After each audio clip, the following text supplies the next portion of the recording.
Life is poetry. Live it, love it, explore it, embrace it, learn from it, share it, and most importantly, get through it with Christ. If I'm not about Him, I'm not about anything. Welcome to Vivique Speaks. Hey everybody, thank you for tuning in to Vivique Speaks. I'm very excited about today's video, but before I get into it, I want to go ahead and thank all the people from the bottom of my heart who's been so supportive and who's just been so genuine and encouraging, with me and this new YouTube channel of mine. I want to thank everyone who subscribed because it just really means so much to me and it keeps me encouraged and motivated. So I really want to go ahead and take some time to just appreciate those people. Thank you, and we love you from me and my husband. Moving on to today's video, I decided to break it up into two parts because I didn't want it to be too long. So I'm trying not to talk too much here, but just to give you some background information, my husband and I got invited out to this young adults ministry called The Social. And it is an amazing ministry. It's just a bunch of young adults who love the Lord, who get together in fellowship, and they do some really cool, fun things. And you get the word all at the same time. So hubby and I will definitely be going back to visit. I'm going to link their social media information somewhere here on the page. Please check them out. Please support them. Please go visit. They meet on Sunday evenings at 7 o'clock. So please go and check them out when you have the time. Okay, so today's video, part 1, is an interview that I had with The Social. They call it The Spot when they, interview artists that come out. So it was just really cool to talk about just my experience as a spoken word artist. And yeah, so let's get right into it. So as you know, The Social, we're all about thrivers, those that are looking to promote their talents and give what God has what talent God's put in them to promote and thrive for Jesus. So that is where Miss Vivique comes into the picture. So Miss Vivique, please share with us a little bit about your work as an artist. Well, first I just want to say thank you so much for having me here. I'm very excited about being here and just my work as an artist. I started writing poetry as a kid. I've been writing for as long as I can remember. I remember writing my first book of poetry in the 4th grade. And my poetry, I guess, used to be more silly and childlike when I was a kid, but my mom, she used to make me memorize psalms and like little scriptures and poems, and she would make me get up on a stage and recite them at church. So when I started getting older, like in high school and college, I started to recite my spoken word on a stage. And from there, God transformed me. I did go through a phase that I'm not proud of where I really wasn't giving God the glory the way I should, but thankfully, my sophomore year in college, I rededicated my life to God, and that's when my work really transformed, and I started writing solely for Him. So I just thank God for that. I think it's really interesting that you just use the word transform, because the message today in church at Bethel was all about renewing of the mind and being transformed. Amen. So that is a very intricate piece of your life story. I'm sure that really changed things for you. So for those who are not really familiar with what spoken word is or what they mean when you say that's when your spoken word took a different path, can you kind of explain that to people, a little explanation on that? Sure. Well, what spoken word is for me, it's personal testimonies. For me, spoken word, it doesn't have to rhyme. It doesn't have to have a certain rhythm or flow. It just has to come from the heart. And it is a testimony of what God has done for you, what you're going through. And that's pretty much what it is for me. It's just expression of self. I can appreciate that. Anybody else can appreciate that? Maybe before we finish up here, I may want to take a question from the audience. So if anybody has anything interesting they'd like to ask Ms. Vivique, just wave at me or let me know. Just to move on a little bit more, what would you say some of the misconceptions are as a spoken word artist, because I know in my understanding of it, a lot of times people get up there and it's kind of like just venting and ranting whatever's in your heart, and sometimes that can contain some things that, like you said, you had a point in your life where you transitioned. So when you bring up certain things or you see people use it in a certain way, how do people get misconstrued with the way that you do spoken word? Like, do they look at you differently because there's some things you may not say or might not speak of just because you are, a child of Christ and are filled and how you act on stage?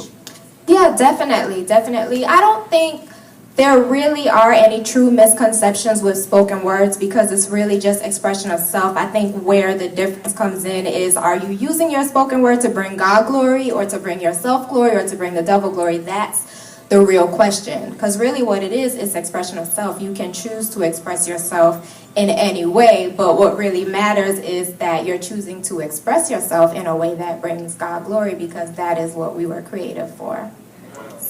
And I hope we're all really hyping you up about this, because in a little bit, Miss Vivique is going to perform for us and share something off of her heart and what she does. So we'll talk about that here in a minute.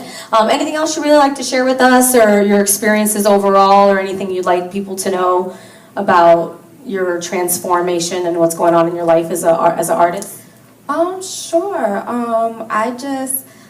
For me, I feel like spoken word is a gift. It's my way that I even connect with God, because a lot of times when I feel like I can't find the words to pray, I write. And even sometimes I type to God, and it's just a way of me really having a true connection with God. And I really do believe that it is a gift and it's a refuge for me. So you're telling me that you feel that but even if you don't have the words to pray, that you can feel a connection through God through writing and through typing? Yeah, definitely. So as far as, tell me a little bit more about that as far as the connection, because it might be very new to some people, that concept of not just getting down on your knees and praying, but having a connection through God through other ways. Right. Definitely, it's just a way of me, I guess. You can always, a gift is something that comes natural to you. So a lot of times if you are lacking in other areas, you can run to that gift, because everything good comes from God. So your gift is God-given. And for me, through my gift, I feel like I have a greater connection with God, because there's even sometimes I could go back to something I wrote in 2006. Sometimes I share with my husband, I'll say, okay, well, look at what I was writing and look at where I am today. And for me, that is something that is amazing, because now I have these memories that, when I forget, I can go back to when I connected with God. When I feel like I'm losing my connection, I could go back to those pieces and just find my connection through Him again. Another thing I want to say, too, is not everything that I write is something that I share on a stage, too. Some things I do keep intimate between me and God as well. Thank you so much for sharing that, because I agree with you there. And yes, definitely. I hope everybody else understands that too. The gift and the gift that God gives you, it is natural, and a lot of times as it develops and it becomes more in sync, it's not something where it's still a regimen where you have to do this and you have to do this. There are lots of ways to be connected to God and to have that relationship to Him, like how you just explained. And so I appreciate you sharing that with me. Tell me a little bit more about just the mentoring others or being an influence to those younger that get into spoken word, because I know it's kind of like a hip thing right now, and a lot of kids get into it thinking it's going to be one thing, and then maybe some of the influences you've been able to have with younger people into that field. Definitely. That's a really good question. For me, I know for me, my struggle with spoken word, the thing that comes easy for me, and I think where the gift comes in, is writing. I love to write, and that's the really easy part for me. Sorry, I'm losing my train of thought. But the hard part for me was actually getting on a stage and reciting and being in front of an audience. I remember when I first used to perform, I would look down and my eyes would be closed and I'd be shaking. And I had to start looking at my spoken word ministry as a ministry and not as a performance, because you're not here to put on a show. And when I did that and when I started praying about it, that's when God really transformed me. And when He really just transformed me on a stage, because now I don't look at it as a performance. I look at it as ministry towards God.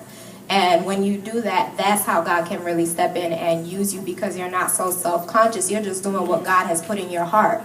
So, and I'm so glad you're at that point, because the social is going to be very happy to see that right after this video that we're going into, Miss Vivique is going to bless us with one of her performances and, well, one of her pieces. So right after this video, Hillsong, Touch the Sky, Miss Vivique is going to perform for us. But what is that? Can you give us a quick piece on what that's about, what you're going to do?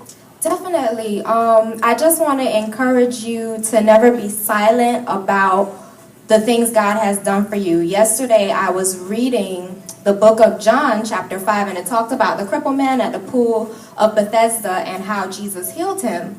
And, you know, he went out, and of course, he didn't even have to say anything. He was a walking, living testimony. People knew him for years that he was crippled. And I'm sure there was plenty of people that did the right thing. They rejoiced and gave God the glory.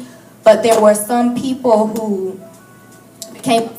They found fault because there was this activity going on the Sabbath. And they took that and they looked at it in a bad way. And that was so profound to me, because it made me realize when you tell your testimony out, there are two really powerful things that happen. One, the devil and whoever is working in his camp gets mad. God gets glory.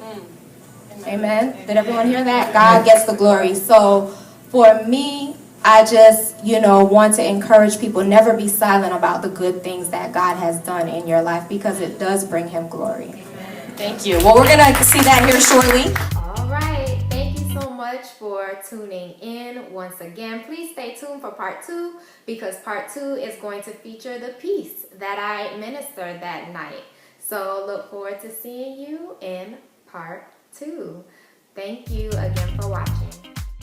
Special shout out to Marsha Grandison for inviting me to be a part of the social.